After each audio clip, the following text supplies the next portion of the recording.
What are some really dangerous things most people don't realize are dangerous? Walking up or down the stairs, the most common accident at home is falling down the stairs. And don't leave shoes or other things on the stairs. Yeah, you know they are there, but does your spouse or your child? Will they see them when it's dark or they are in a hurry? It amazes me how many people store things on stairs, particularly basement stairs. It's an accident waiting to happen. Falling down. I know there are jokes about the whole, "I've fallen and I can't get up," but it's a real danger. As we get older, our bones lose density and strength, so falling can actually cause legitimate injuries. And even if you're not old, unprotected falls are still dangerous. Street fights where people get knocked out and fall onto concrete is super dangerous. It doesn't take a lot of height to cause serious damage when falling and hitting your head. 911 dispatcher here. We've all laughed at the "I've fallen and I can't get up" commercial, but I don't laugh anymore. The number of times I've heard someone say that is scary. Falling is absolutely deadly for the elderly, especially those that live alone. The number of times I've sent an officer to check the welfare of an elderly person who hasn't been heard from for days or weeks, only to find that they had fallen and couldn't get up, and are now dead from dehydration, starvation, or some complication from the actual fall would surprise many people. If you have an elderly loved one, especially one that lives alone, make sure they have a cell phone they know how to use, how to keep charged, and keep it with them at all times. This can absolutely save their life. Electricity. You can't see it until it's too late. Harmless wires dangling around will put you into the ground. Even if it looks good, it can be done wrong and start a fire.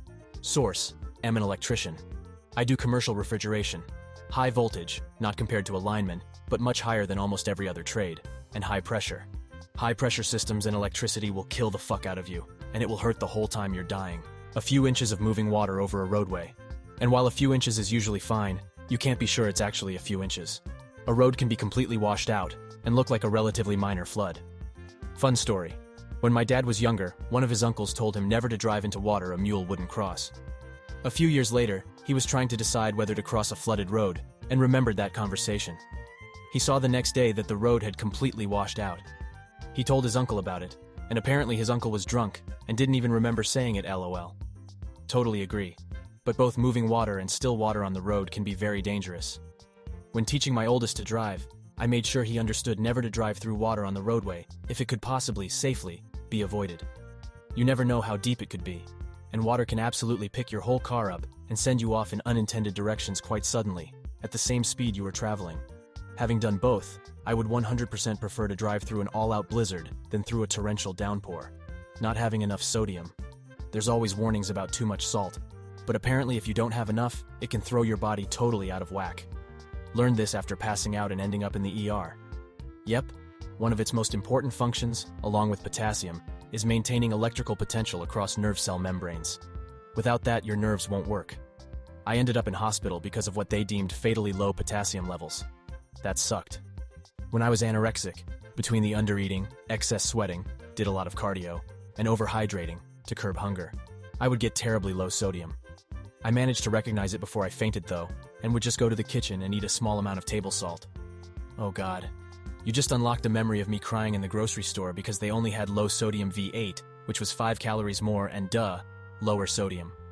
My heart goes out to anyone with an eating disorder. You've got this, and you can beat it. I hope you're feeling at least a little better nowadays. Eating grapefruit while on medication.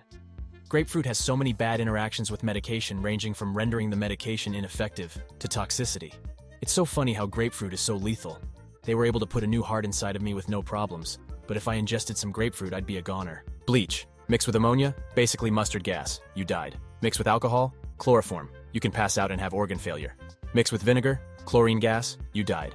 Bonus. Mix hydrogen peroxide and vinegar, peracetic acid. Your lungs bleed. To clarify, do not clean pee with bleach. Pee has ammonia. Edit.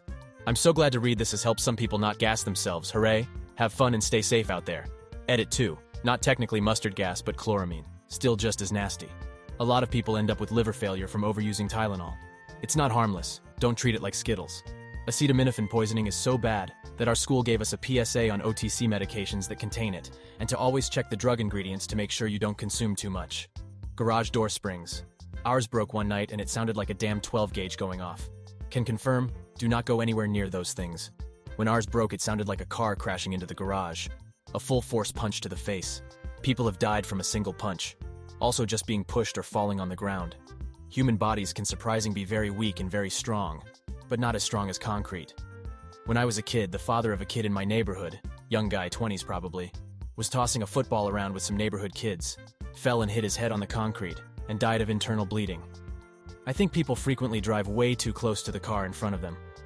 Growing up, I was always taught a car length's distance for every 10 miles per hour. And while it seems crazy, that simple rule of driving has saved my ass more times than I can count. The 3-second rule applies at all speeds. Try it. Driving while tired. It can be just as dangerous as driving while drunk, but many people do it without thinking twice. For context, 20 hours awake impairs you as much as 0.08% back, which counts as DUI in many states. I'm a firefighter, and it's insane sometimes driving to a house fire or cardiac arrest when we haven't slept all night. Like, I can literally feel everything moving slower and it's sketchy. 48-hour shifts are wild. Edit. Y'all can just DM me if you have questions you really want answered, lol. I have done similar things driving in the military. Sometimes I didn't trust my own eyes, and driving almost on autopilot is scary. Having to blink extra hard every few seconds? Crazy. Running water in a river or steam. Doesn't take much to swipe you off your feet.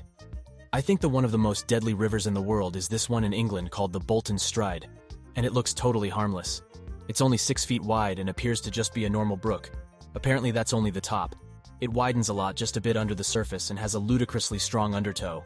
If any part of your body goes under the water, you're basically a lost cause. The fatality rate is damn near 100%. And to make things better, it's surrounded by slippery rocks covered in moss and algae. So yeah, the signs warning people to stay the hell away from it are not kidding.